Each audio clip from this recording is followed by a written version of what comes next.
Hello friends, good afternoon. ইয়ালিয়া ব্লগে তোমাদের আরও একবার স্বাগত। তো দেখো ফ্রেন্ডস, ঘেমে নিয়ে চান হয়ে গেছি, মানে রান্নাঘরে ছিলাম এতক্ষণ। তো পুরো ঘাম দিয়েছে একদম। আর আজকে রান্না করলাম ফুলকপি দিয়ে আলু দিয়ে মাছের ঝোল করেছি, আর হচ্ছে ওল ভাতে দিয়েছি, আর আনারসের চাটনি করেছি।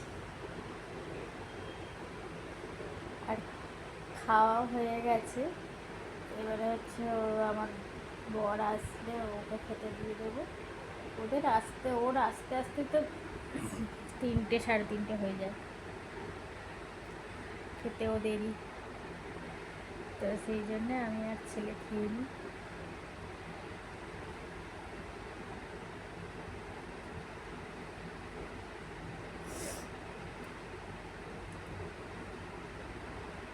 তো যারা ফেসবুক থেকে দেখছো তারা ফলো করে দিও পিয়ালি পিয়া চ্যানেলে। আর যারা ইউটিউব থেকে দেখছো পিয়ালি পিয়া ব্লগ চ্যানেলটায় তারা সাবস্ক্রাইব করে দিও। ওটা দেখা হচ্ছে পরে।